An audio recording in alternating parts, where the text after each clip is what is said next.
All right, welcome back to CS 161, Fundamentals of AI. And this is our lecture 5. Today we'll continue with our discussion of search. Last time we talked about blind or uninformed search strategies. Today we will be talking about a more powerful type of search strategies. They're known as informed or heuristic. They do require more information than the previous ones, but as we will see, they can be very potent. And in fact, the extent to which they're effective depends on the quality of this additional information that you give them, which we will go over today. So the lecture today is all on the whiteboard. So as usual, I will turn my camera off next and then head to the whiteboard. We will start with an overview as usual and give you a roadmap of what's coming also on this segment of search before we move to another segment shortly. All right, so let's see here.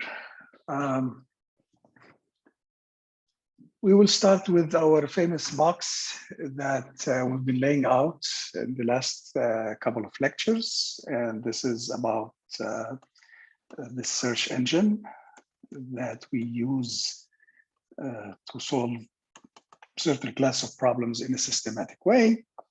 And recall that this takes a problem definition,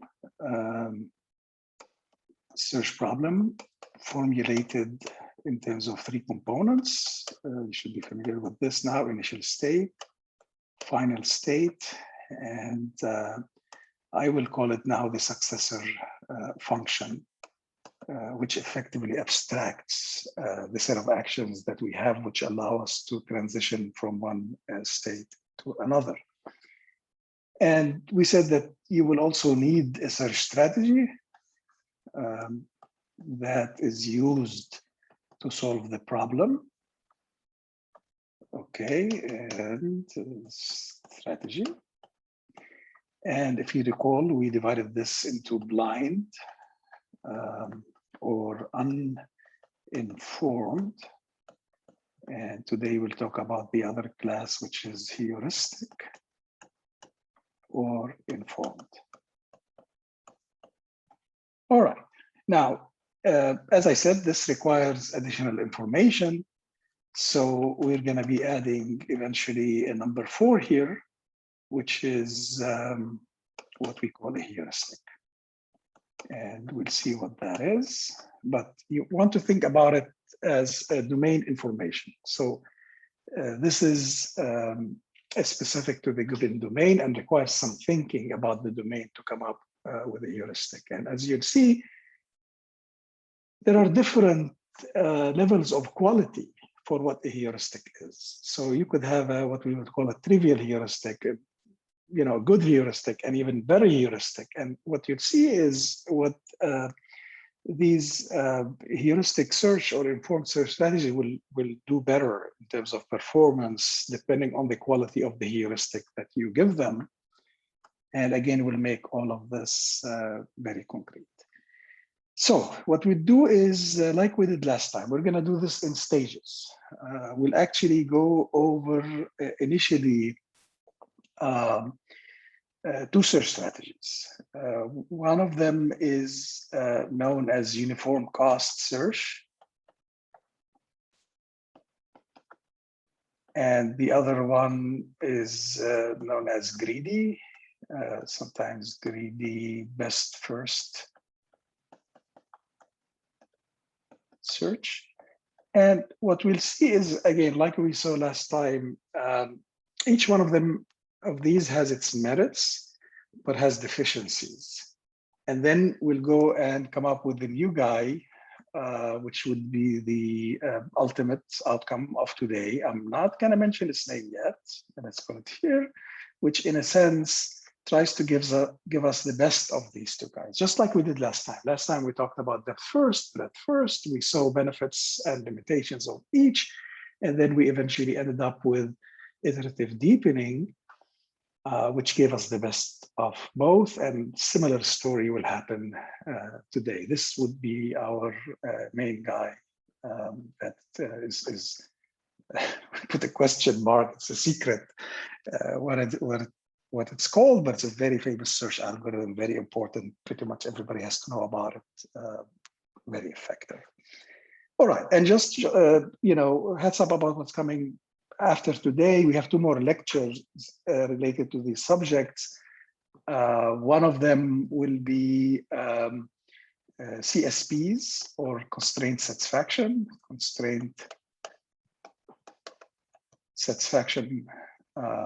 problems. Okay, I have to know how to spell that, satisfaction problems. And as we mentioned before, this is a very specific class of problems, search problems that deserve its own treatment. And then we'll talk about 2-player games after that. And that will basically end this segment of the course, and then we'll move into another segment after that. All right, let's get started. So the first one we will start with is this guy, uniform cost search. And this happens to be basically simply a generalization of breadth first search. So this is uniform cost search.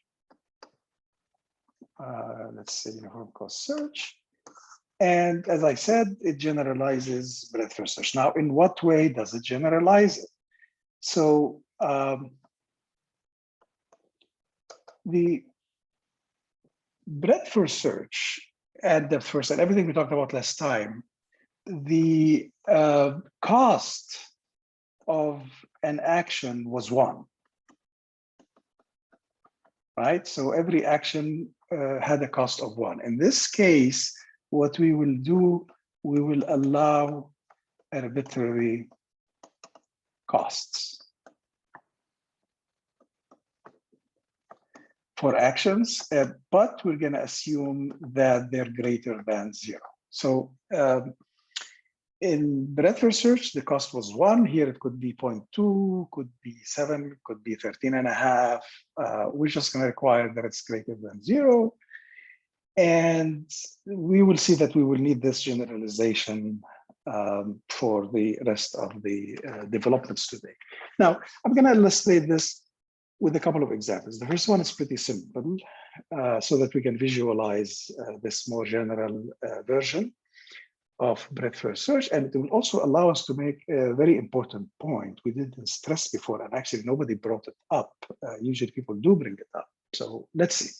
We're going to look at a simple map here. And we're going to assume that we have these nodes on the map. Think of these as cities. And you can go from one to the other. Here are the possible routes that you can take between these nodes. Of course, it could be a map, could be a network, and could be something more abstract. We'll mention this in a little bit. Okay, so and now I'm going to have the costs here. So there's 1, there is 10, and here this is a 5, this is a 5, and let's put 15 here and 5 there. And let's give these nodes some names. So I'm going to call this guy here S. That's the starting node, and this is the goal. So I'm trying to go from S to G, and let's call this guy A, this guy B, and this guy C. Okay. Now, what I do here is I said, let's call it a map. Let's call these cities or locations and the edges, routes between them. But more broadly, these nodes would correspond to your states. All right. And the edges between them are actions that take you from one state to the other. So more generally, you can think of this as the state space. We've been focused on the search tree. The state space is a picture that looks like this, where you lay out your states as nodes.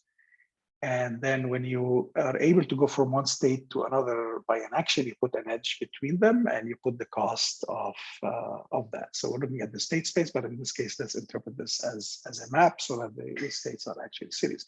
Okay, now let's just run this for a little bit, and it should be brief, but it will allow us to make a very important point. point. So if you're doing search as usual, what we will do is we will start with the initial state, in this case S, and that's our search tree. And that's the fringe. The fringe has only a single node. And then you go ahead and say, let me pick a node from the fringe and expand it. There's only one, S, I expand it. What does it mean to expand? Remember, okay, I'm gonna write this here because it's gonna be important for this point that we'll make. Expand node first, check if goal, and if not, generate children. And we've been quite specific about this notion of generate versus expand. Okay, now for this particular guy, it's not a goal, so we go ahead and generate the children. And then we will do that, and it has three children's, A, B, and C. Now look what I'm gonna do, which we didn't do before. I'm gonna label these nodes by the cost it took to get to them. So in this case, going from S to A, that's a cost of 1. I'm gonna put it here. And going from S to B, that's a cost of 5, and this is a cost of 15. Okay.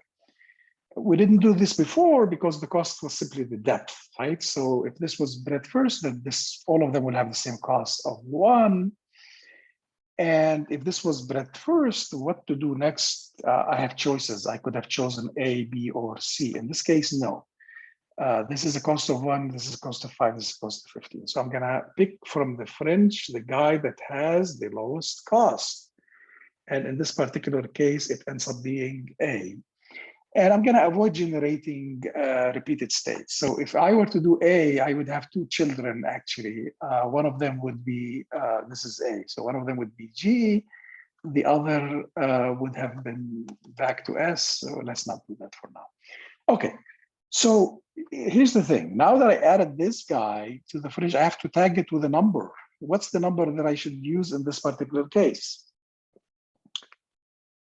What's the number that I should use here, guys? Next to G, what number should I use? Remember okay, so people are saying it should be 11.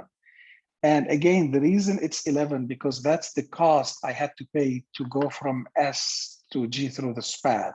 This cost 1, A to G costs 10, I add them up, then I get 11. Okay, so now my fringe has these 3 particular states. I have G, B, and C, and I need to choose one of them. And again, I choose the one based on the best cost that I have.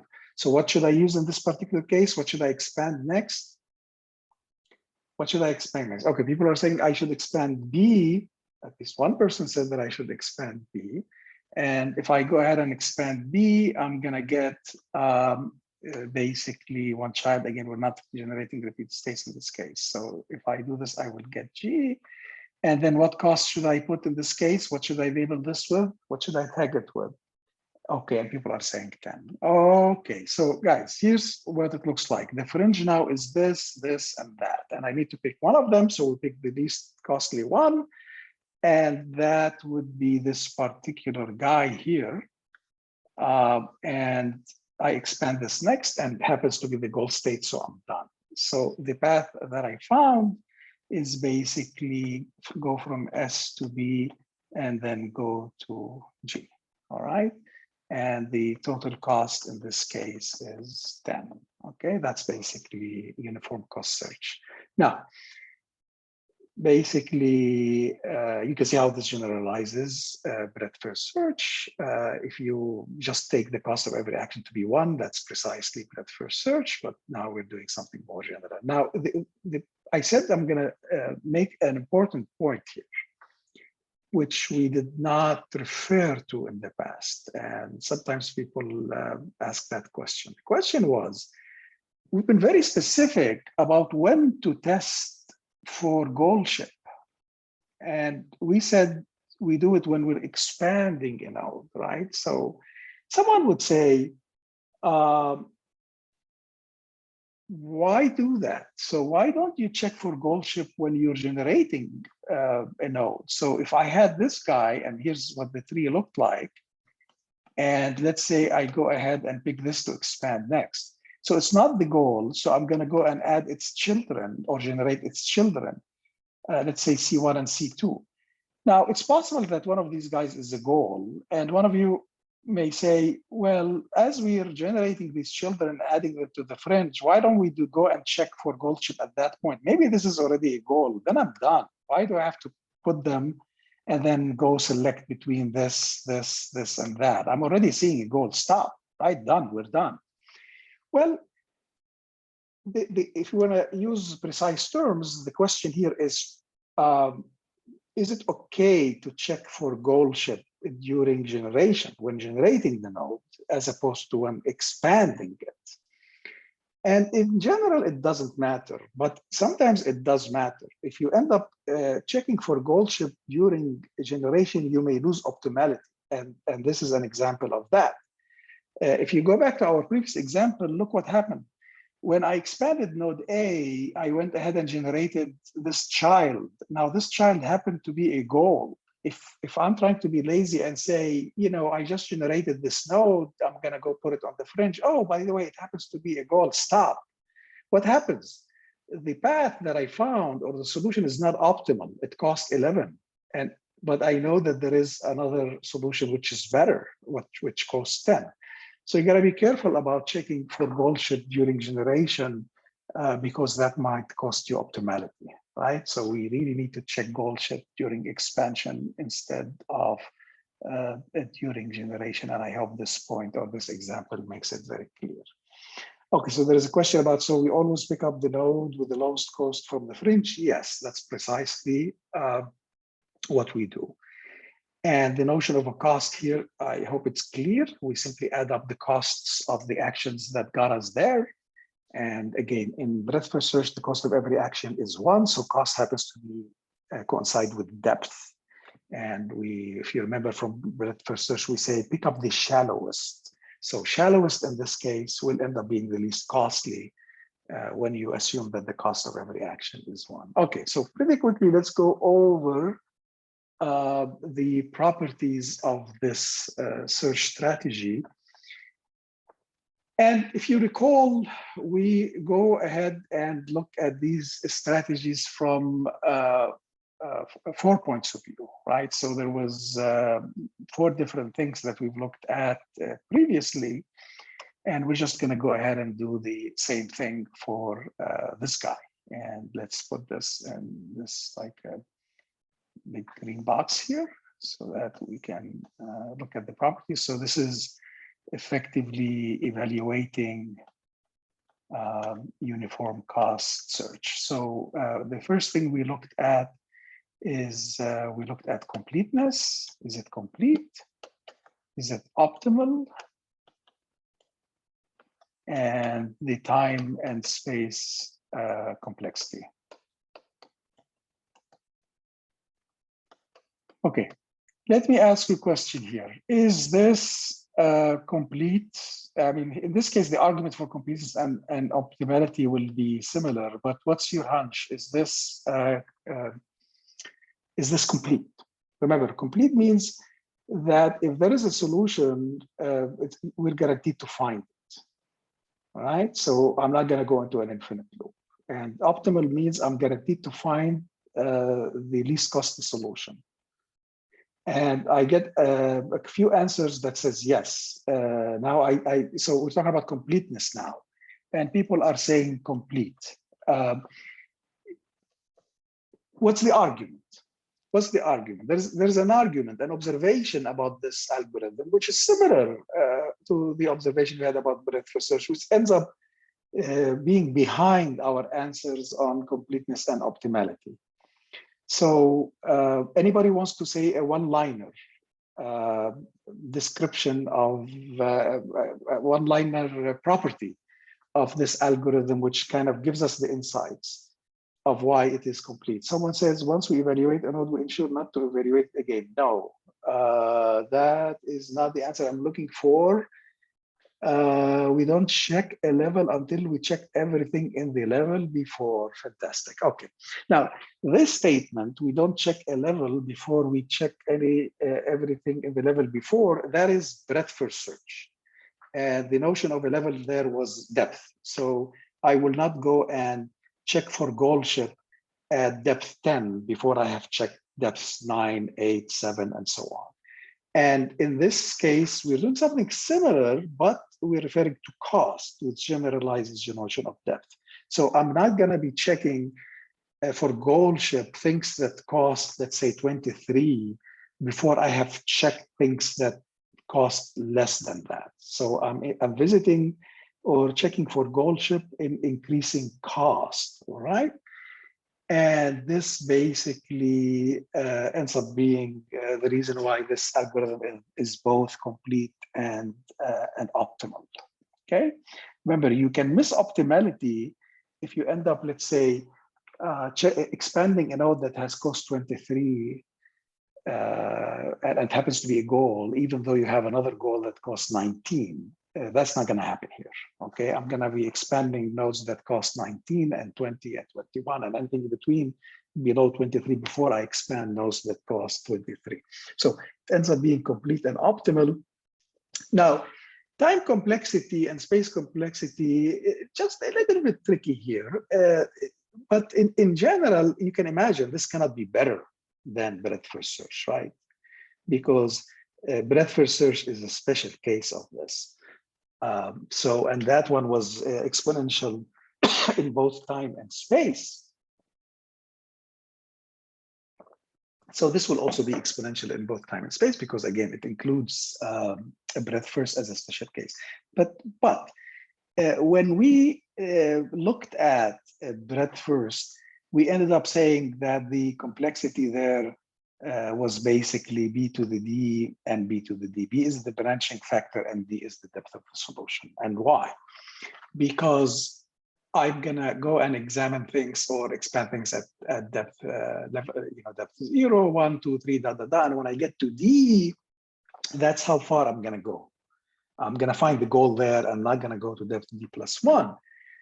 In this case, I don't know how deep I'm going to search because it depends on the cost. But we can make a very simple argument here is suppose that the smallest cost that any action can attain is epsilon. So suppose epsilon is smallest cost of any action. All right, no action will take something less than that.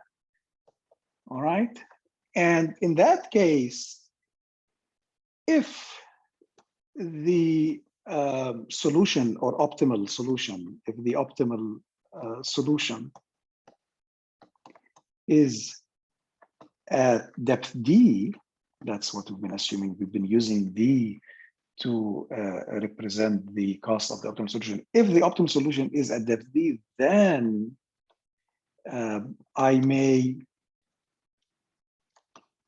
have to go down to depth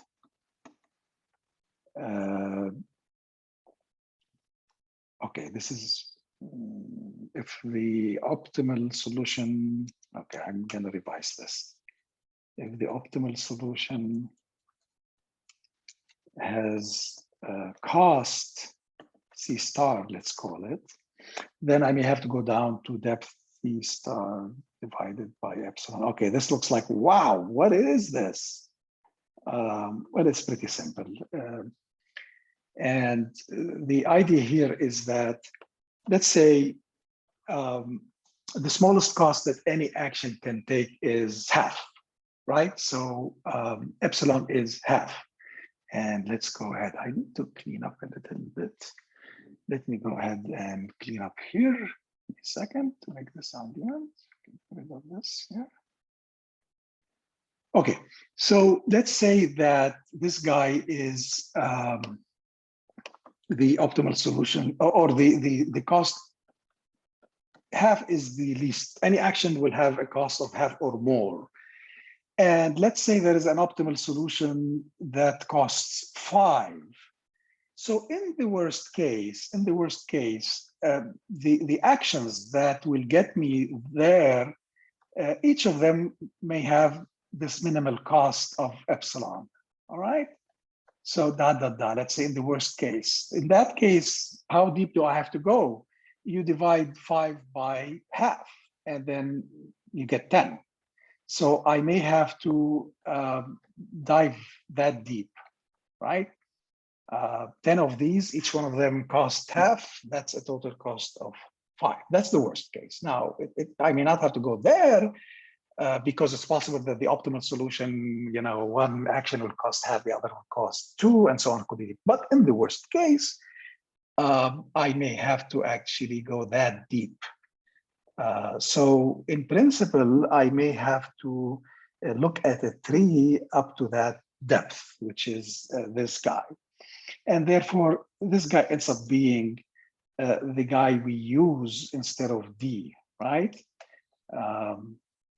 So what would end up in this case having, as far as time and space complexity, it would end up being B to this guy. And similarly, in this case, it will be that. Okay. I hope it's clear what's going on here. And so this is both optimal and complete, and it's also time and space complexity is not that great. In general, we cannot escape the exponential complexity in the worst case, but space is exponential in this case, which is not a great thing. Okay, let me take a look at the chat here before we move on. How do we know which path is the minimum path? We do not know, right? We're trying to find it. We're just searching like before, and the minute we hit the goal state, we recover the path that we got. Which node to expand next? Well, as we mentioned, based on the cost, based on these guys. So we've been using these numbers to decide which node to expand next, right? And let me draw a picture next before we take our next example here, and hopefully this would clarify it. Let me clean up here. So guys, I need you to visualize. This is very important because it's gonna come up next. So let's look at a search tree in progress. So here we are. And let's say it looks like this, okay? So these guys that, let me mark them red, these are the fringe at this particular point. Okay, so the question, as you know, for search is which node do I pick from the fringe to expand next? Every edge here corresponds to an action. So let's give them cost. So this cost of this action was C1, and this is C2, C3, let's call this C4, and let's call this C5, C6, C7, and C8. Okay, we gave a number for each one of these guys, which represents its cost. Okay, in breadth of search, each one of these would be a 1. So the cost of this guy, and actually we're going to give it a name, and let's call these, let's give them names, A, B, C, D, E. We're going to use GN to the number that we're going to tag a node with. So if we're going to look at GA, that would be C1 plus C2, because that's the cost it took to get there. Okay, and that's the number that I tag to this node. And then GB would be C1 plus C3 plus C4. Why? He's B. I got to it by paying a cost of 1, then a cost of 3, C1, C3, and then C4. All right, and so on. So, so G of E would be C6 plus C8. This G number is the one we're using to pick up which node to expand next. Kyle, is this clear? And this is going to be very important for what's going to come up next. Okay, so let's get, I mean, technically, how do we implement this? Do we have to source the fringe or do it in another way? That's another story. We're not getting into this for now, but let's say you have a way to actually pick up the least costly one. That's not important for the discussion that we have now. But yes, you need to have a way to find the least costly node from the fringe. All right. Very good. So let's take a quick example here, a more substantial one, which will motivate what's going to happen next, because I'm going to use this example for the rest of the discussion as well. The point of this upcoming example is to basically show you that while this algorithm is optimal, the amount of work it will do could be very substantial and unnecessarily so. We're going to illustrate that point on this upcoming example. And then we're going to try to think together about how can we potentially do better. And then we'll keep progressing until we hit our target, which is the main algorithm we're going to do for today. Now, for this, I need to pull up a chart. And let me see, or a picture. And I think, let me see if this is the guy I want. No, I want this particular guy. Let's do it. Okay, let's make it a little bit smaller. Hopefully not too small. Oops, no, that's not what I wanted to do. Let's put it here so we can refer to it. Actually, I don't know, I lost too much resolution. Let me try again, and without scaling it down. Maybe that will work better. Let's do this here. This is the guy, no, that's the guy. Okay, let's try to work with this larger guy, although it's too large for us, but that's fine. Hopefully this is clearer. Okay, let's do this. Now, what we're going to be doing is using this example as we go through to illustrate a whole bunch of points. And what we're going to do here is try to run this uniform cost search on it. And you're going to help me out here. I mess up these things. So I want you to help me out to make sure I get it right. So this is our initial state, Arad. So well, before we start, anybody knows where this is coming from? Which country is this? Someone said Romania. Right. All right, very good. So this is the initial state.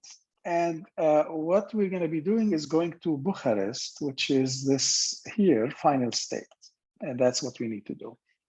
And you can see that the cost of every edge is there.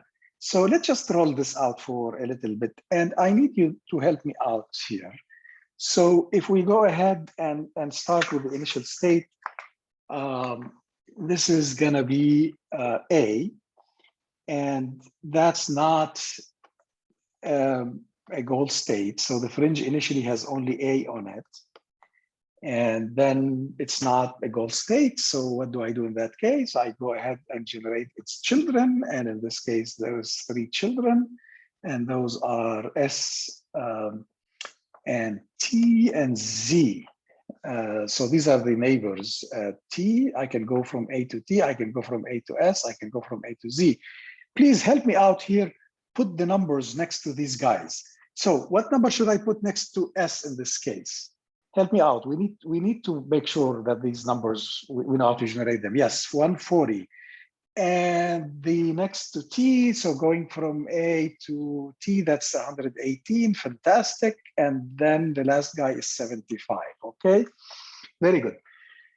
So what do I expand at this point? The fringe has 3 nodes in this case, and I need to pick one of them to expand. And which one do I expand next? Give me a name of a node to expand next.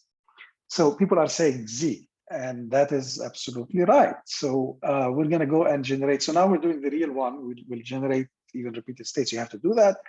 So this is A and this is O, right? Because here I'm at Z, and from Z I can go either to O or back to A. And just again, help me with the numbers to put next to these guys. So what number should I put at A? What number? Remember, that should be adding the cost of getting there. All right. So people are saying 150, fantastic. And the reason it's 150 because this edge costs 75, this edge costs 75. And with the same argument, what number should I put here? 146. Very good. Okay, we're getting it. So and if we're talking about a node n, then this number we're going to call it g of n. Remember that. We're going to be very specific about notation. This number is g of n. So what is the g of n of this node? It's 140. What about this guy, 146? Okay, guys, what gets expanded next? Which nodes get expanded next? The fringe now has 1, 2, 3, 4. Which one gets expanded next? Okay, you're going to go ahead and do T. So if you do T, you're going to get two guys, A and L. And I'm going to put the numbers there. So this would be 239 and this would be 229. Again, I'm just adding the costs of the edges on the path. And which one is next? Which one is next? Now you have to type a letter and a number because there's ambiguity. There is A here and there is A here, but this A I got to it this way, this A I got to it that way. Quickly, people are saying I should do S140. S140, this is the least cost. Okay, now how many children does S has? So this or have, this is 1, 2, 3, 4. If you're gonna do this, you're gonna have A, you're gonna have F, you're gonna have O, and R, and then you have these numbers next to them, 220. Okay, I mean, there is a reason why we're going through this pain beyond just making sure that you know how to get these numbers. You will see that this algorithm does quite a bit of work. Let's just do a couple more. Let's just do a couple more. What do I expand next? What do I expand next? So the fringe now has 1, 2, 3, 4, 5, 6, 7, 8, and I need to pick one of these guys. Let's just roll 2 more steps. What's the next guy that we should expand? Anyone. So people are saying we should expand O, and O should be the least costly one. It looks like it. Let's do that. I hope this is correct. If someone disagrees, this is your time to complain. This is Z, and this would be 217. And then this would be, I think, 297. Did I say let's just do 2 more? Yes, one more. Let's do 1 more. What is the next guy to expand at this point? Our fringe, 1, 2, 3, 4, 5, 6, 7, 8, 9. Just pick 1 more guy and let's do it. 1 more guy. And people are saying, let's do, okay, I have enough people saying 3 is good enough, saying let's do A. And this A now will have 2 children in this particular 3. And those would be S, T, and Z. And let's just tag these guys with the numbers, which I have here, 268, and this guy is 225. Okay, you can keep going with this. And you're gonna find out it's actually gonna do quite a bit of work.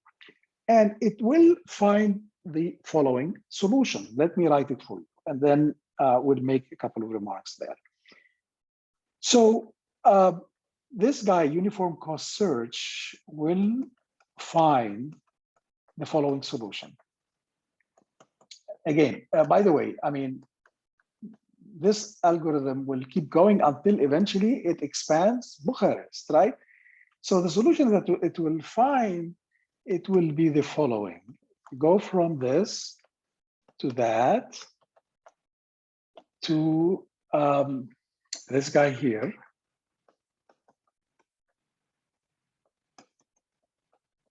And then to this guy. And finally to Bucharest. I don't know how to pronounce these names correctly, so I've been referring to them as A, S, R, V, P, and B. That's basically the path that we have. And it turns out the cost of this, if you add up the cost of these edges, you should get a cost of 480. And this would be optimal. That's you cannot go from Arad to Bucharest in a cost while paying a smaller cost than this. So it is optimal. It will find the optimal route in a way going from Arad to Bucharest, but it's actually doing a lot of work. And before I ask you to make an observation here and move to the next step, I should mention that this algorithm actually has a name. You may have seen it in algorithms, in a course on algorithms. So in AI, they call it uniform quest search, but it actually does have another name. Anybody? Dijkstra's, yes, indeed. So this is actually basically Dijkstra's algorithm. Very good. Okay, folks, the point is, if you're looking at this guy and you're seeing how much work it's doing. If you are doing this, stare at this, right? Too much work, it's optimal. If you are as a human doing this and looking at this map, all right? And I tell you, I want you to go from A to B, just intuition. Which city would you try to go to Z first? I mean, you're looking at it and you're trying to go here. Would you try doing this? Just looking at it visually? I hope not, right? Which one of the neighbors would you just like pick based on intuition? S, right? So you would go to this guy. And why? Why would you think that this would be the most promising among the neighbors to go to from Arad? I wouldn't explore Z and T. I would just like, let's go to S. Why, folks? It's closer. It's closer to B, right? So B is the goal. And I'm trying to get there. I can do this, that. Oh, let me go to the closer guy first.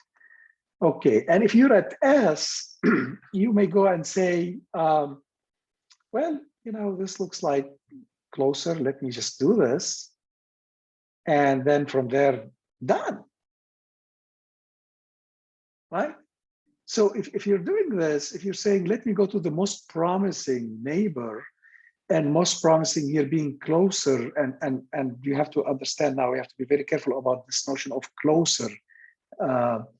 Then you would just like say, done. Okay. The next strategy does that, what you guys just suggested now. And you will see that's actually going to be way more efficient than this guy because it's more focused, okay?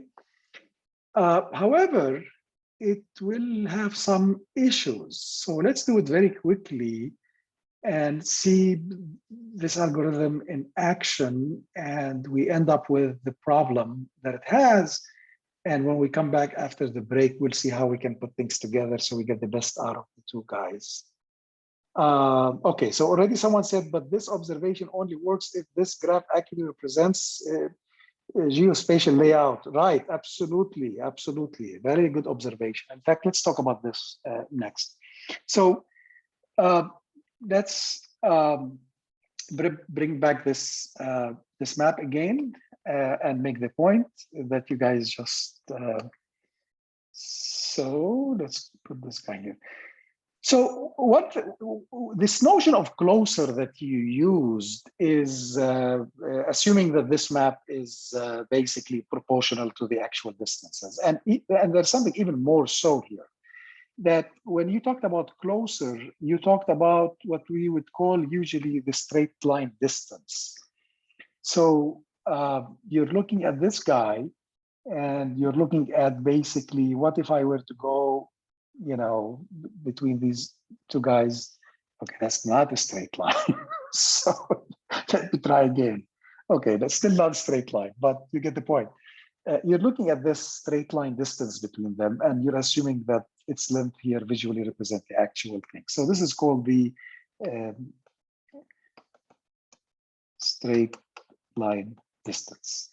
And we're using that here. And then, of course, you can say, but wait a minute, this is for this particular problem. What about other problems? There's this notion of a straight line distance does not exist. Fine, we're going to get to this. And let's call this h of n. Okay, remember we had g of n, and now we're going to talk about h of n. And this notation is very important and specific. Let's even highlight it here. So if you look at this node and you say, what is the straight line distance to that? Then there is a number.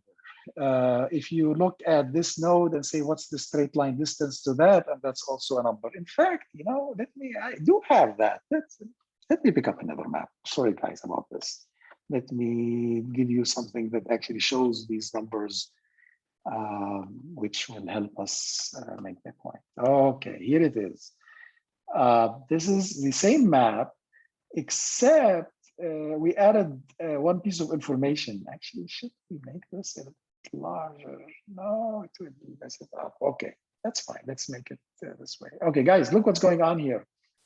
What's going on is I have these lists of states, and the number attached to each one of them is the straight line distance from that city to Bucharest. So this table is Bucharest specific.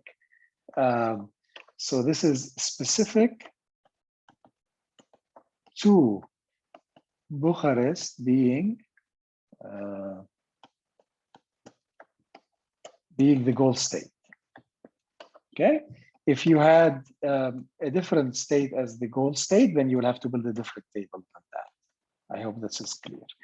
And what you see here is basically for each one of them is the straight line distance from that node to Bucharest. Now, this algorithm that we just kind of landed across, it will say, let's start with A as usual.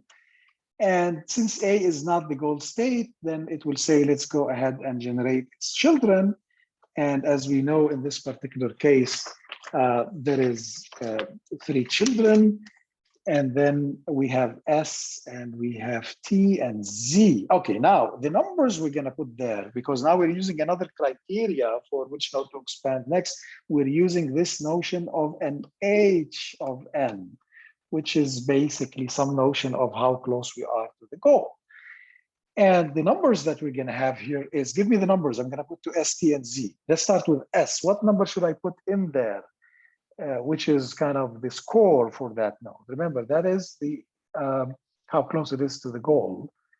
And I gave you this table, right? So I already pre-computed these numbers for you. So give me a number. What should I put next to S in this case? This is S. Where is S? S is down here. And so this guy is telling me that the straight line distance from S to B is 253. So I should put 253 there. Okay. And it ends up, this ends up being 329, and this ends up being 374. Okay. So now I'm choosing to expand nodes based on H. And that in that particular case, the least costly one, the one that has the smallest H, is this guy S, right? So that's the guy that I end up expanding next. 1, 2, 3, 4. These are the guys, and this would be A, and this should be F, and this should be O, and that should be RV. And okay, now give me the numbers. Give me the numbers. So remember, each one of these guys, I'm going to evaluate them based on their promise of being close to the goal. So what are these numbers in this case? Let's start with A. What is A? Okay, what's the number I should give to A? So this is A. I'm looking at the straight line distance to B. So I look it up from the table, and people are saying it should be 366. Very good. And then for F, it ends up being 178. For this guy, it ends up being 380. And I need you to give me the final number for RV. What is RV? What that number is? Give me one more number. We're almost done with this example. RV, it would be 193. Okay, that's its promise. That's H of N. And okay, Let's expand next. So now the fringe has 1, 2, 3, 4, 5, 6. I need to pick one of these guys to expand next. Which one should I expand next? Which has the smallest h, right? Between this, and that would be f, as people are saying. So let's go and expand f, and f has, we're gonna have two children here, s and b. Okay, let's put the numbers next to these guys. S, we already know what that number is. That's 253. And B, 0, right? Because that's the shortest line distance between B and itself. And now our fringe has this guy, this guy, this guy, this guy, this guy, this guy, and that guy. And what's the least costly? What's the one with the smallest h? It would be this guy. So I pick it to expand next, and it happens to be the goal. So I'm basically done. Okay. Now compare this in terms of the amount of work compared to the previous guy. The previous guy, we didn't even finish it. We had a lot more than this. And I told you, if you want to finish it, you probably can do that at home. We're going to do a lot more hairy work. And this was like, woo, just like we did it visually. You're here, go to this guy, it's the closest. What do I do after that? Go to this guy, it's the closest. And then what do I do after that? Done. Okay. Now, the solution that this guy will find is basically the following. So go from A to S to F, and then to be done. Well, here's the catch. What's the cost?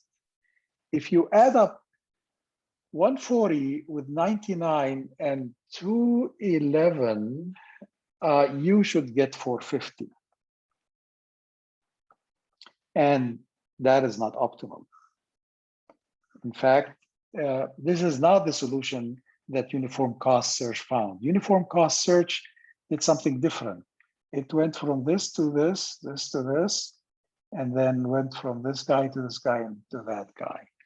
And the cost there was 418, which is optimal. Okay, what we just talked about, this algorithm, which uses some notion of closeness between where you are now and where you want to be, and uses that. It's called greedy, best first. And as you know, greed sometimes can be effective, but it can get you in trouble too. It's one of the 7 sins. So this is greedy. So we had uniform cost search, and uniform cost search was optimal, but it was doing more work. This guy is a little bit more focused, but is not optimal. And in fact, you can see that it's not complete as well. It can get stuck easily, and time and space complexity will be exponential. We're going to skip that. Now we're beyond our break time. Let me just make some concluding remarks here, so when we get back, we get to the punchline. So we have these two algorithms. One was optimal, does a lot of work. The other seems to be faster, but it's not optimal. And what we'd like to do when we come back is try to see if we can get the best of the two. Now, another major observation on the difference between them is this guy required this notion of H, which is a bit specific to the problem, quite specific. And you're wondering, where do I get this for other type of problems? And we're going to call this a heuristic. We're going to say a lot more about it when we come back, but let's just call this heuristic. Because to do this, you need more information beyond just initial state, final state, successor function, and the cost of actions. So let's take our break now. We're a bit behind. Come back at 11. And then in the meantime, you can think about how can we get the best out of the two, right? Otherwise, we'll be back at 11 to finish this story. All right, I'll see you then, folks.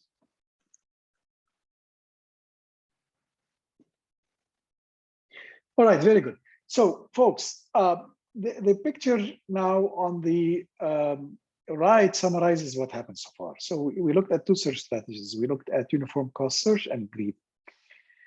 And if you remember, as far as notation, what uniform cost did is use this notion of a GN, and this guy used this notion of an HN. And to decide which node to expand next. GN was simply, if we want to look at a search tree, what GN was doing is basically looking at how much did I pay so far, all right? So if, let's look at this guy here. This is a node, let's call it N. So GN was simply going over these guys and saying, you know, what's the cost of this? What's the cost of this? What's the cost of this? Add them up, and that gives you this GN. And let me use that as a criteria for deciding what to do next or what to explore next. And again, intuitively, this is how much did I pay to get to N from the initial state? Now, this guy did something very different. It said, I don't care actually how much I paid. I care about how promising is this guy as far as its proximity to the goal, right? So let's say there is a goal somewhere down there, and it's like how close I am to the goal. And that was this H of N. Okay, I wanted to see it that way. One guy looked at the past and the other guy is looking at the future. One guy looked at how much did it cost me to get here, and I want to choose the guy that cost me the least. And the other guy says how far I am or how close I am. I'm going to pick the guy that is most promising as far as being the closest to the goal. And we've seen that the first guy, uniform cost search, is optimal, and the other guy is not optimal. From the simple illustration that I showed on this problem, you probably got a sense that greedy is more focused. Someone was asking that, you know, is it about repeated states and so on? No.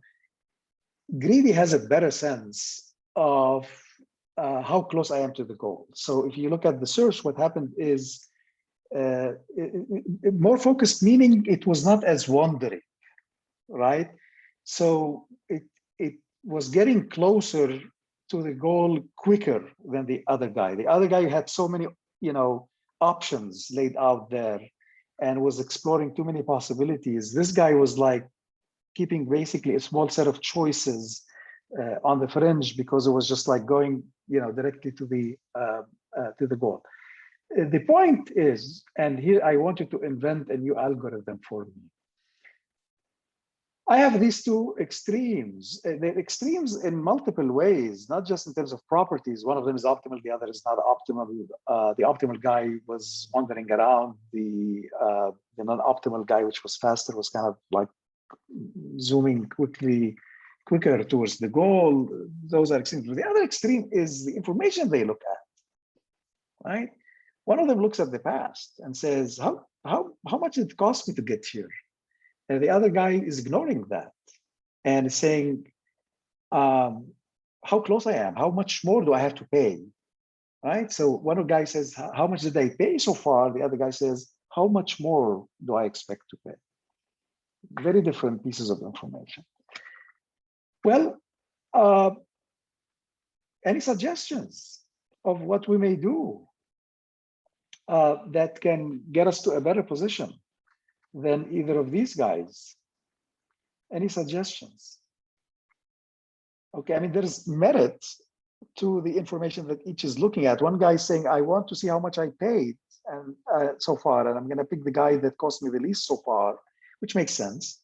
And the other guy says, well, I'm going to pick the guy that is closest. That's more promising. Okay. And someone says, how about we add G and H? I mean, both informations are relevant.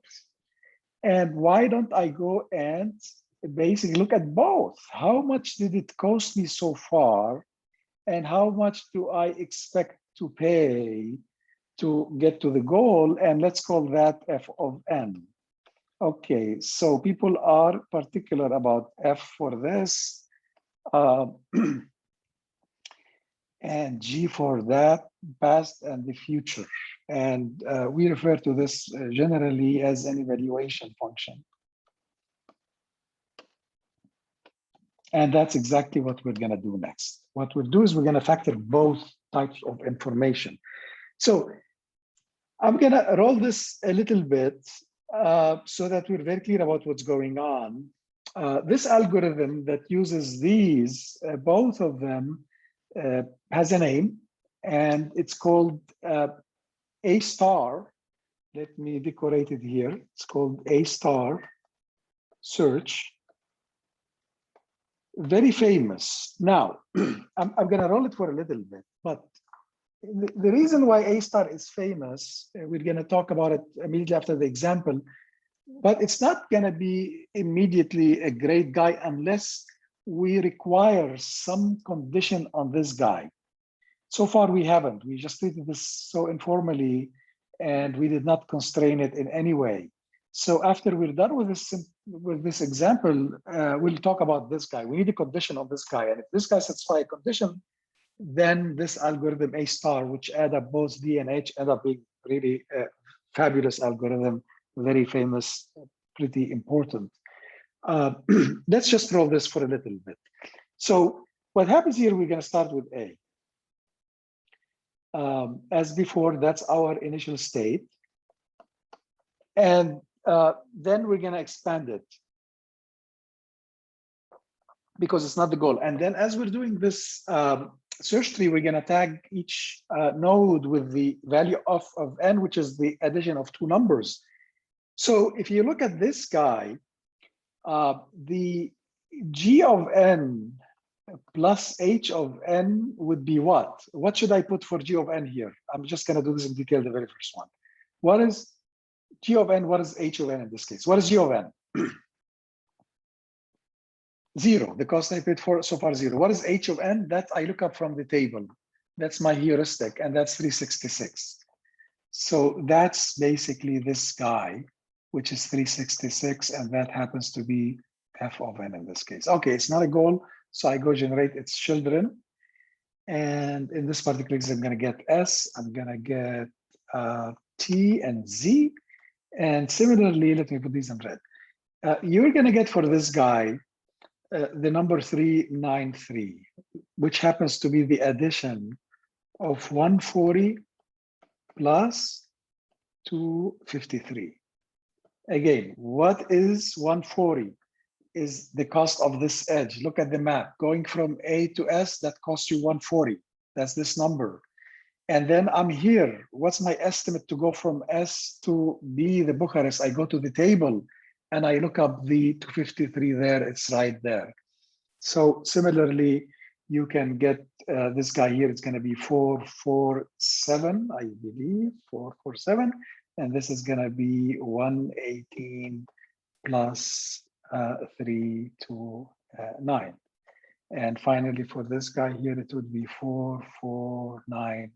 And that's going to end up being 75 plus 374. Okay, let's just do one more step here. If I'm looking at these numbers and I want to choose the guy to expand next, I'm going to look at these costs here. And this is the least costly. This is 3, 4. Let's see, this is 393. And that is the, let me just make this clear. Okay, so we're going to go ahead and do this. And this guy is going to have 4 children. And this is going to be A, and this is going to be F, and this is going to be O, and this is going to be RV. Now, let me put the numbers here. I'm just going to add the last guy. So this is going to be 646, and this is going to be 415, and this guy is going to be 671, and this guy is going to be 413. So let's just look at the 413. 413, again, it's the addition of 2 numbers. First number is how much did it cost me to get here? So you're going to add this cost of this edge and the cost of that edge, and that should come up to 220. Let's say from A to S, That's 140, and from S to O, why is this? Did I get it right? 224, 13, A to S, sorry, this is the RV. A to S, and from this to that. Yes, so 140 plus 80, that's 220. And then 193 is the promise of this node. How much I expect to cost me to go from RV to Bucharest, that's I look up from the table, that's here. Okay, I hope it's clear, guys, now. Let's, in fact, this guy will also finish relatively quickly. It will do an amount of work between the two.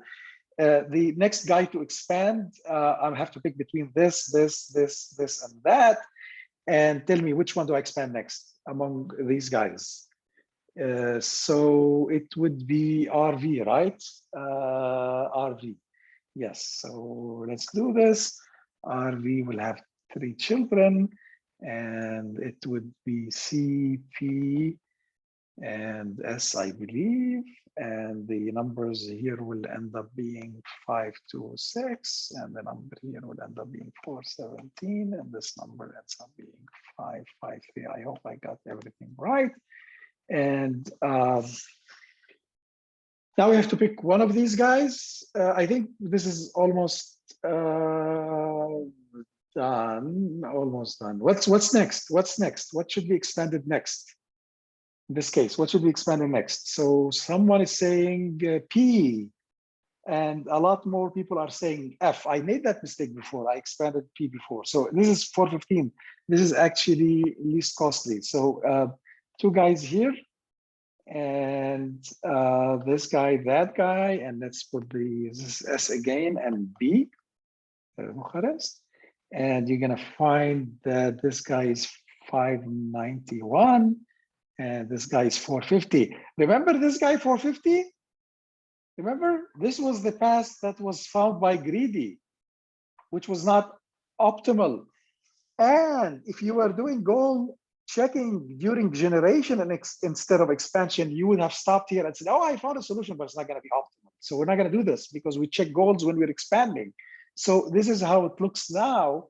And if you look at the fringe at this particular point, let's see what is the fringe in this particular point.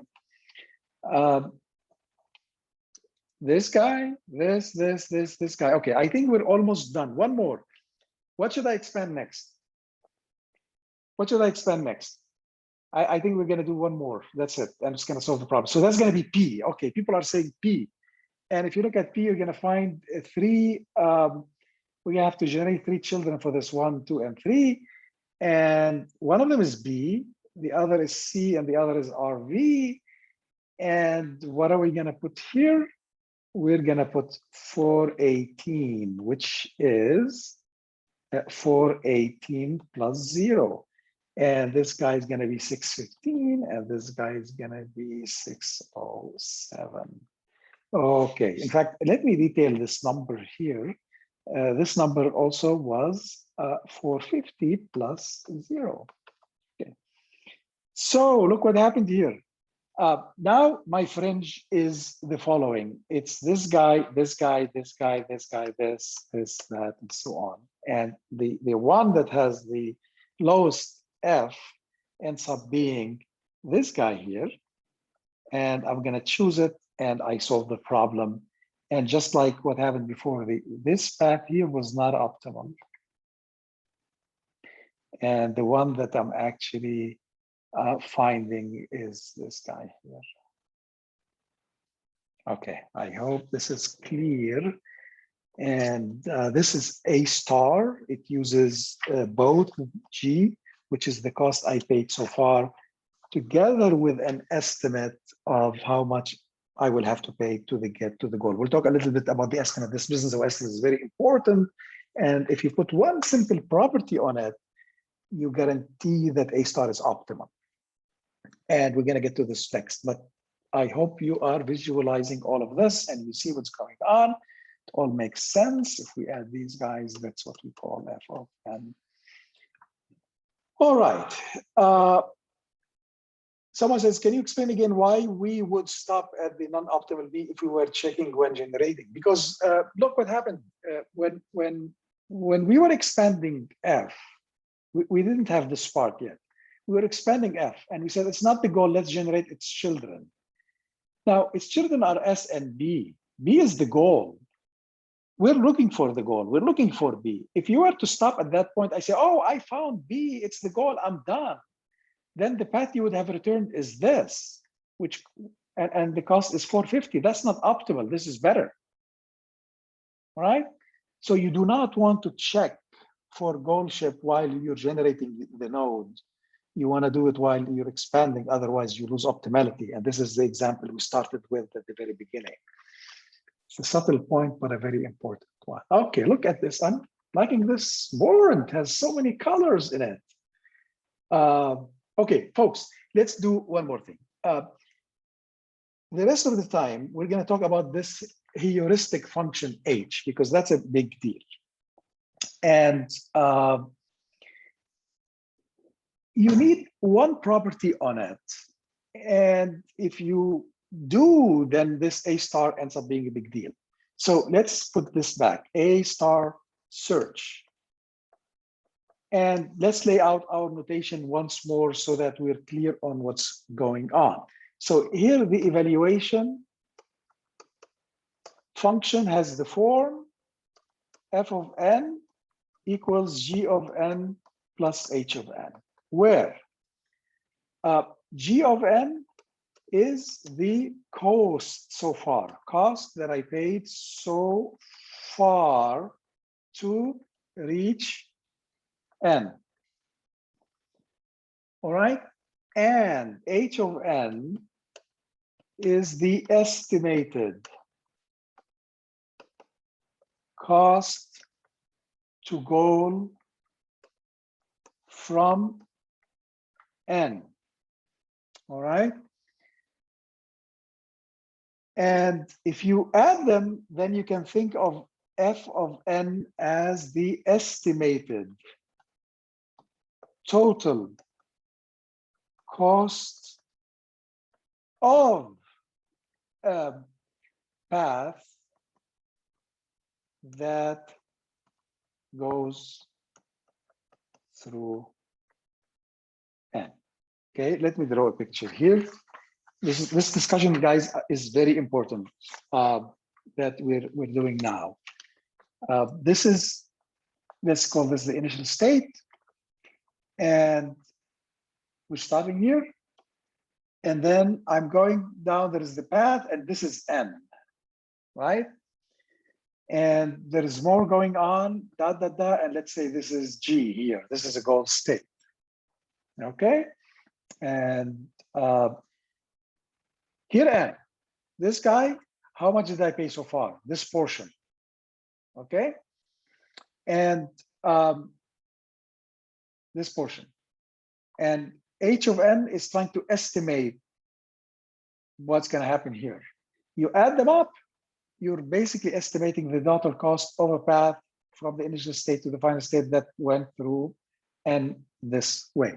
Now, the condition we will require, we would, and by the way, before I tell you about the condition, again, just to stress, this you can get easily from the problem description.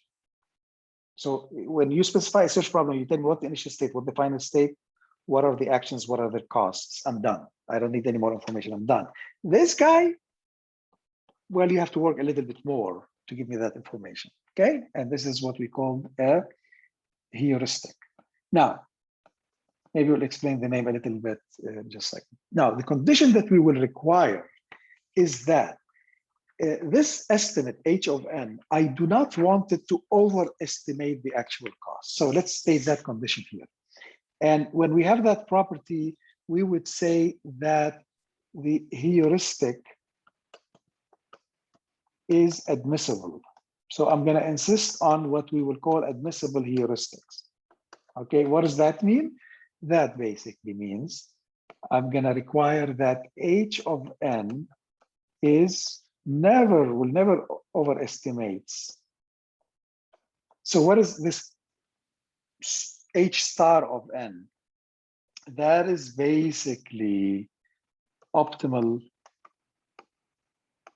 cost, or let's call it the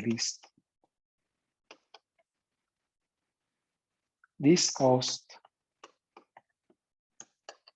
to go from N to goal. All right. So I am at N. Now, there's multiple ways to go down to a goal state. And one of them is the really best cost. I can beat it. Okay. So I want this guy to be no greater than that. Okay. So we would say in this case that I want H of N not to overestimate.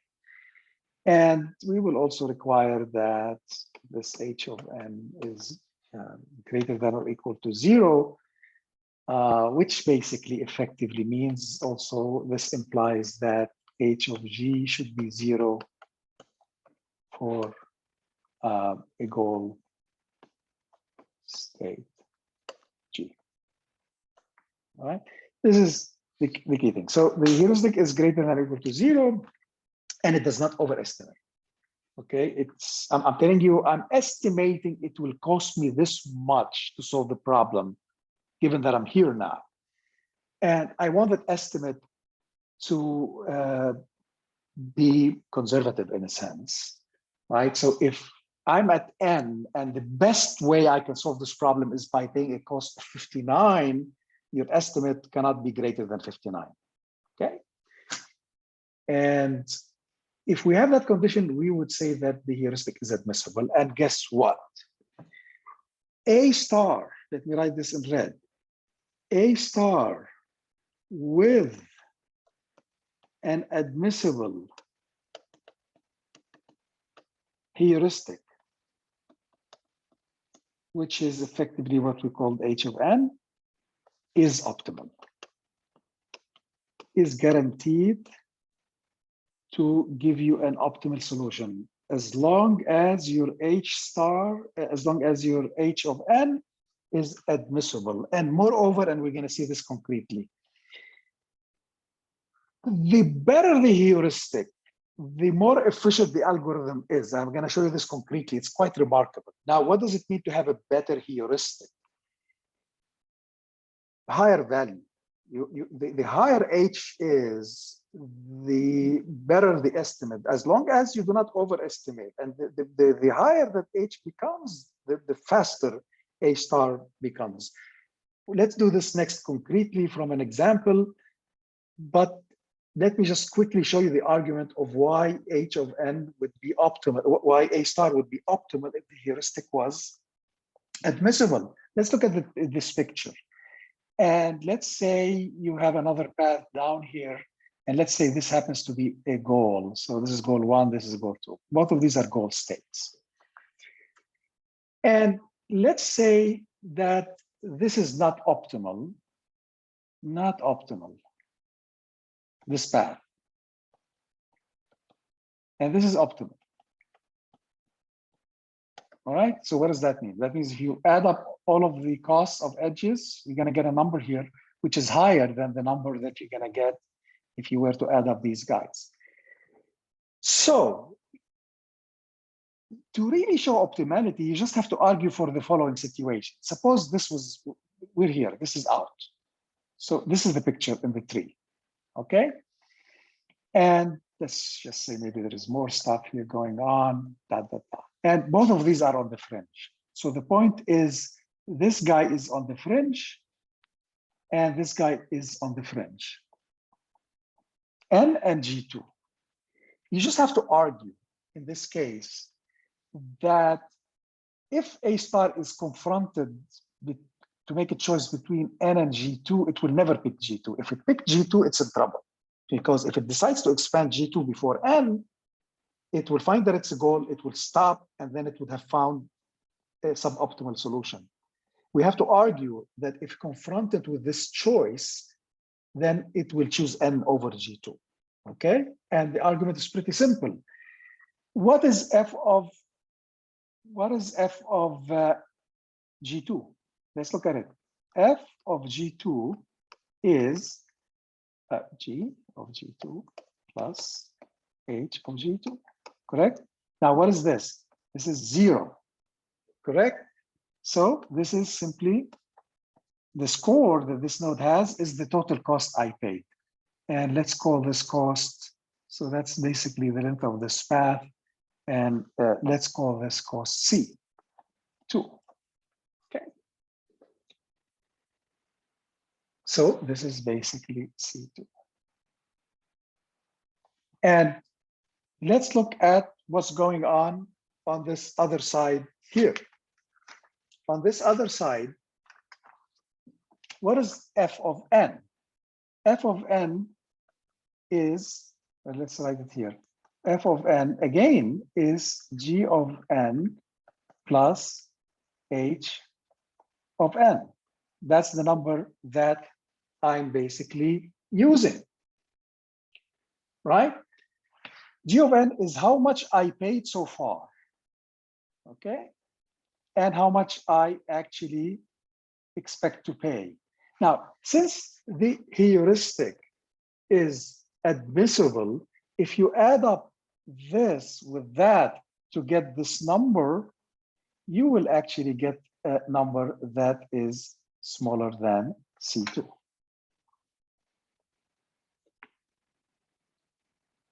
All right? You will actually get a number that is smaller than C2, which is the score of that guy. So it will end up picking this guy instead of picking up that particular guy. Right? Remember, this is an optimal solution. If you add up this with this, you're going to get a number that's smaller than that. That's my assumption, that this number is higher than the number of adding this with that. And I'm not even adding this with that. I'm adding this with a number that's smaller than that. So those together are basically less than or equal to C1. C1 is this optimal cost of going this way, okay? And I know that C1 is smaller than C2, and that's why we end up concluding that. All right, let me use the rest of the time. We have 20 more minutes. We need to talk about heuristics. That's very important. Maybe I should, okay, there was a question, and maybe I should wrap this up quickly. Just recap, I meant. Look at this guy. We agree with this, right? This is fine. This is the score of this node. It's G plus H. H is 0 because it's a gold state. So it's simply the total score is simply the cost I paid for that guy, which is this cost C2. Okay, that's the cost of the solution. This is clear. Let's look at f of n. F of n is how much I paid so far, how much I expect to pay, which is this plus that. I know this guy cannot overestimate the actual cost here. It's less than this portion. I know that. And if I get the true cost of this and I add it with that, I get C1, which is the cost of this guy, which is by assumption smaller than this guy. Okay, because this is optimal cost. This is an optimal solution. This is not an optimal solution. Right? So adding this plus that, I know it's less than or equal to C1, which is the actual true cost of going from the initial state to the final state through this path. Okay, and by our assumption, this guy is smaller than C2, which basically means that f of n is smaller than C2, which is f of G2. So the score of this is going to be better than the score of this, and A star will pick this over that. Okay, folks, we get now to the important discussion about heuristics.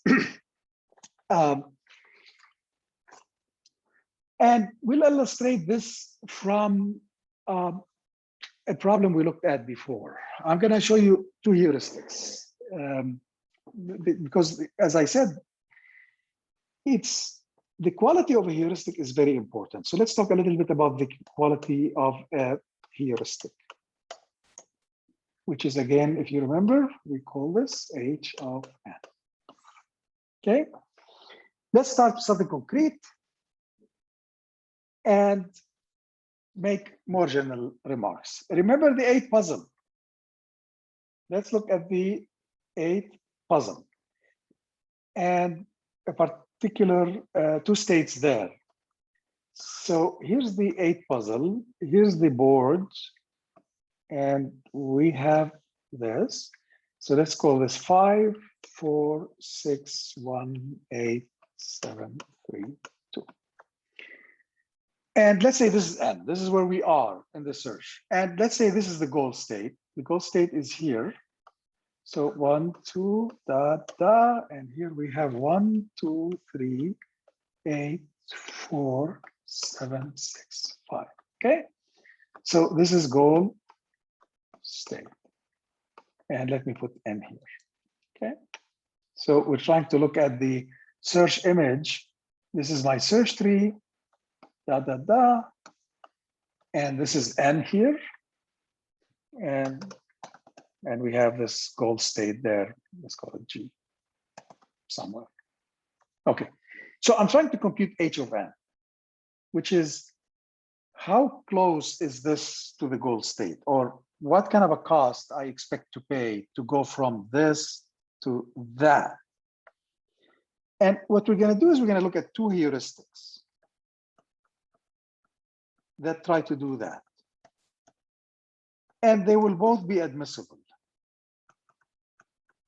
But one of them is going to be better than the other. And then we're going to quantify how better it is with numbers as we go on. Well, help me out here. In fact, we're going to talk about 2 of them. I'm going to call the first one H1 and the first 2 H2. Both of these are heuristics in the sense they look at a board of the 8 puzzle and try to make an estimate of how many moves it's going to take me to solve that puzzle. This is a problem in which every action has cost 1. So the number of moves is basically correspond to cost. Any suggestions? You look at this guy, give me some estimates. You look at it, and these estimates have to be quick, by the way, remember, because these are scores for nodes. So I need to, do them relatively quickly. So if you're looking at a board like this, this is N, and you're trying to see, I want to be there. Can I estimate the number of moves I have to make to solve this problem? Any suggestions here? So someone says the number 9 minus the number of tiles in correct places. Let's phrase it differently, Kyle. So let's say the number of tiles that are not in their correct positions, right? So let's count how many tiles are not in their final location, because we have to move them, and that gives me an estimate. So for example, let's put the tiles here, and let's call these tiles, we have what, 1, 2, 3, 4, 5, 6, 7, 8. These are the tiles. And the suggestion, the first suggestion that was being made, and I see other people, yes, at least as many moves as it takes to get numbers in the right places. Fantastic. Good, let's do that. So help me out here. So I'm going to go over the tiles one by one. I'm going to add a number here, and basically I'm going to put either 1 or 0, right? Do I need to move that, or do I not to move that? And that would be my, so 1 is not in the correct position. That's a 1. 2 is not in the correct position. 3 is not in the correct position. 4 is not in the correct position. 5 is not in the correct position, and 6 is not. 7 is in the correct position. So I'm going to put a 0 there. Let's look at 8. 8 is not in the correct position. So that's a 1. If you add these guys up, you're going to get a 7. So basically, people are saying, go ahead and simply count how many tiles are misplaced, not in their final. Add up that number, and that should give you an estimate. You got to move a tile, right, to get it to the, now you may do more work, but look, I'm giving you an estimate. So this should work, right? Now, someone is saying, is this admissible or not? Why is it not admissible? This is admissible. You cannot overestimate this way.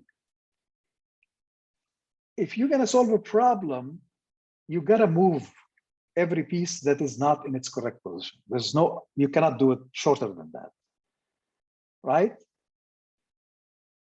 And right, so you do not swap two tiles. No, you swap usually a tile with the empty, with the blank. All right, you cannot actually swap the location of two tiles simultaneously. Correct? And when you actually go ahead and let me see. Okay, someone is already suggesting the other heuristic, but let's just finish the first one. So this is admissible because you have to move a tile from its place, and you can't do things simultaneously. A tile usually goes to a blank.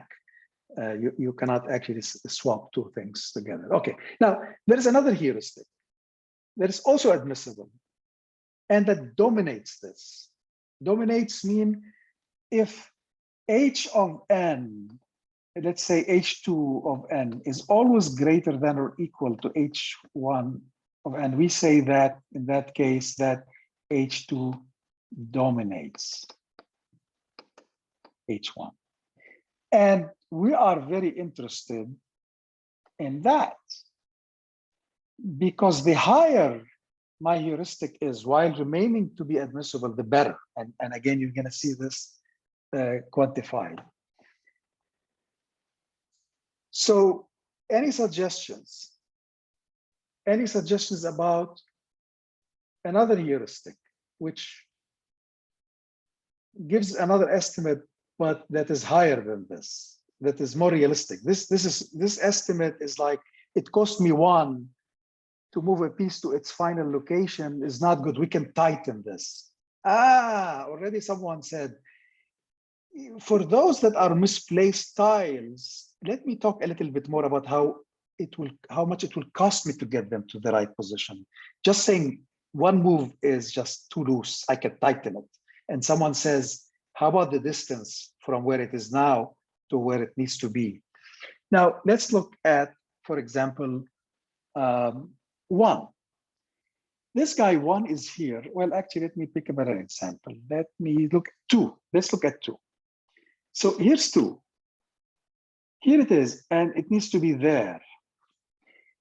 So to go there, I can say more than it will take me 1 move. I can actually give you another bound on the number of moves.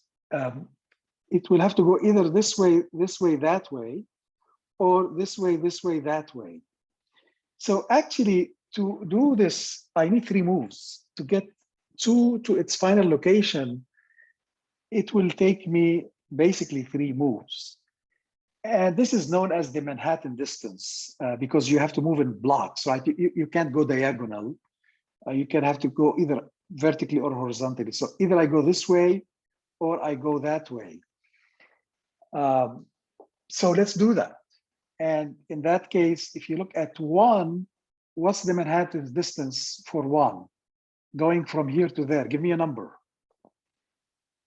Manhattan distance, 2.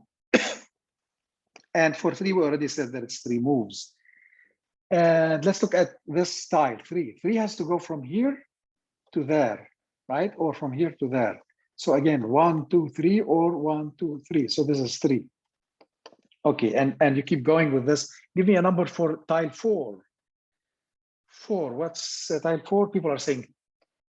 And then, which is 5. What about 5? 5 is here, and I need to get it to this corner down there. So that is, that's 4. And so on. Okay, 4, 2, and then 0, and 2, and I get 18. Okay, this is a much higher number. It's a better estimate. It's closer to the real cost. And let's take a look at how efficient it is to run A star with H1 versus H2. All right, actually, let me ask you a couple of questions before I show you the numbers, which are pretty interesting. What if you had two heuristics, H1 and H2, and none of them dominates the other always? One of them is doing better on these states, the other guy is doing better on some other states. What do you do in that case?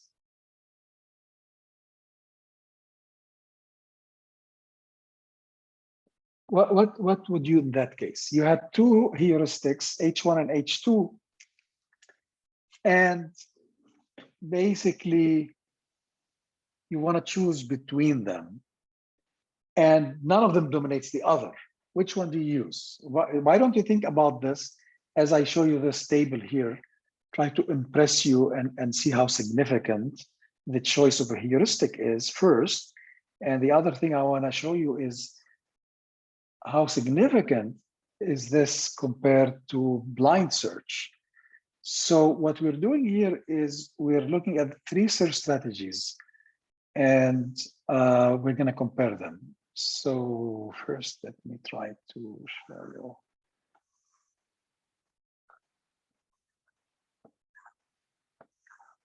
I don't know if I'm going to have enough of these. This is the depth of the solution. Here we're going to have iterative deepening. And now we're going to have two versions of A star. And this is okay. It's not the prettiest table out there, but so this is depth, and this is iterative deepening, and this is A star with H1, and this is A star with H2. Okay, and I'm going to show you some problems. Let's pick at different depths. So depth 2, let's say depth 6, and let me try 8, and let me try 12, 14, 16, and I'm going to do the last one, which is 24. Okay, prepare to be surprised. Folks, what we're going to do next is the A puzzle. And we're going to solve it using iterative deepening. And then we're going to solve it using A star, using either heuristic, H1 versus H2.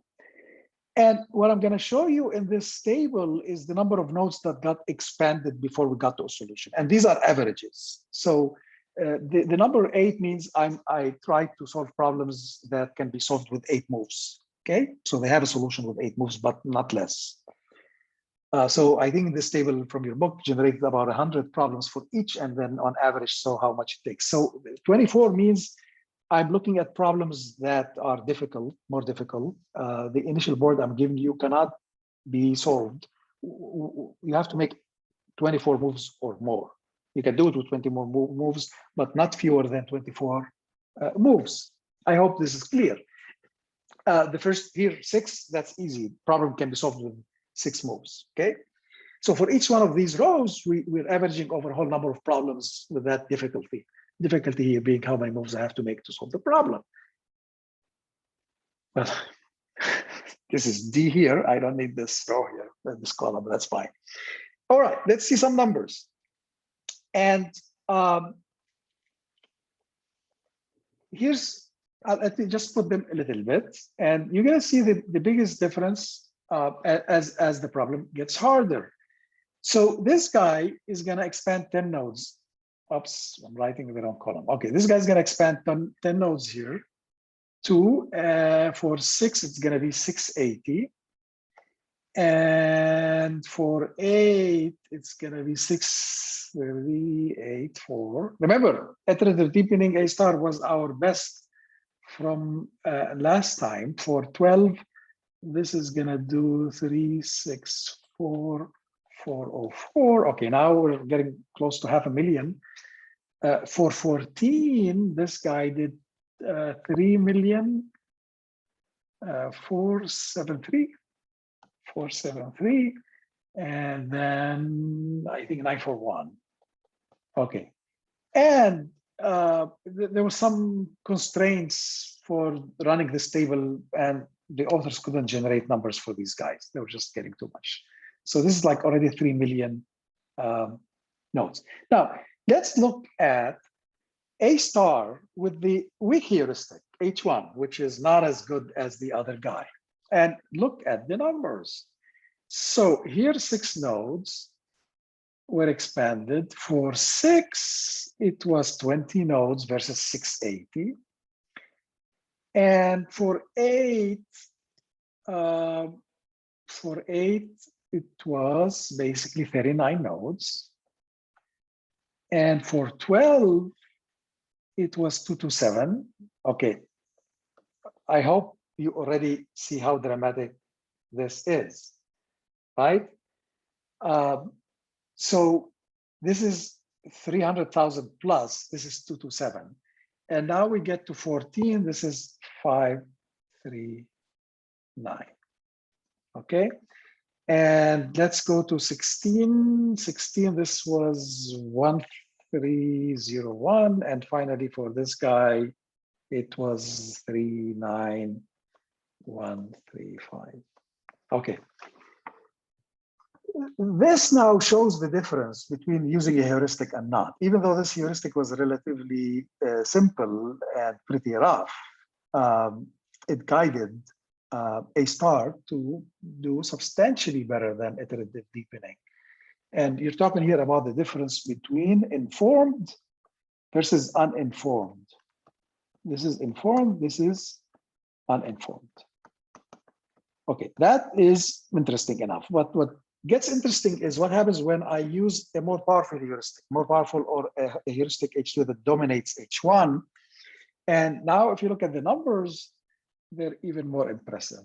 So for 2, this was also 6. For 6, this was just 18. And for 8, this was 25. And let's see what happens at 12. At 12, this becomes 73. At 14, this is 113. And we have 2 more numbers. At 16, this is 211. And here is 1641. So it solved a puzzle that requires 24 moves by simply looking at about 1,600 boards or expanding 1,600 nodes, which is very, very little and can be done in lightning speed. And what happened here, going from this to that, is a better heuristic. And this is important. In your upcoming homework, you will use A star. We will supply you with an engine, but you will formulate a problem.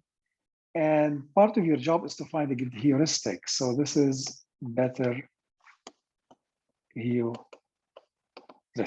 So I hope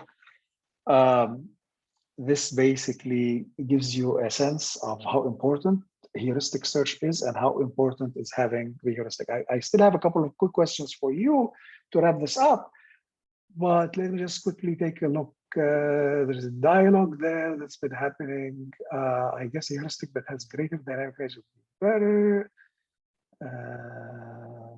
Yeah, these numbers. Do I have these numbers memorized? No. The reason I'm slow with the numbers, not that I'm recalling them from memory, but the table I have in front of me have very small fonts. So I'm having trouble reading it. Folks, let me end this with a couple of questions for you. I posed one of them and I'm gonna pose another one. The first one I posed, if you had 2 heuristics, H1 and H2, and none dominates the other, right? So one of them is better in some cases and the other is better in the other cases. So how do I choose between them? You have any idea how do I choose between them? Right? No suggestion? Flip a coin. I can do that. There's a better way. Based on the case you're trying to solve. Can you elaborate a little bit more on that? And let's see. Average them. Someone said average them.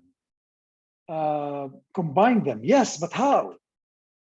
So someone said average them. There's actually something better than averaging them. Guys, okay, as usual, dramatization. I need my camera, you see me. Two heuristics, H1, H2.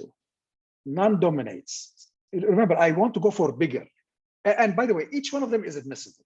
So let me say this as well.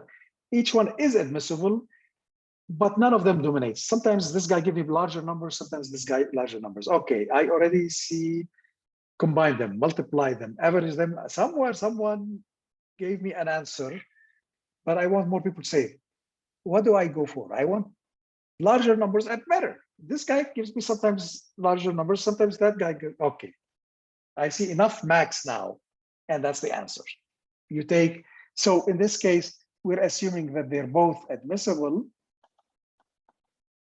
and the suggestion is take the max of, so we'll define our guy to be h of n to be max of h1 of n and h2 of n. This is admissible, right? If h1 and h2 are admissible, this guy will be admissible, and then this guy will dominate both. It would do better than either of them. Why do we need the numbers larger? Because the larger the numbers, the better the estimate is. Remember, the estimate is trying to tell me how much am I gonna pay? How much do I expect to pay? Let's say you're at an N and it really take a cost of 73 to get to the goal from this N. And one of you comes with an estimate at say 10, you're gonna pay a cost of 10. Someone comes and says, no, you're gonna pay a cost of 53. Which one do you think will help you better? The guy that told you 10 is not really giving you a good idea of where you are. The guy that told you 53 gave you a better estimate. So we want to have the estimate higher, but we never want to go above the actual cost. And you saw from this example from H1 and H2 of how that helps computationally.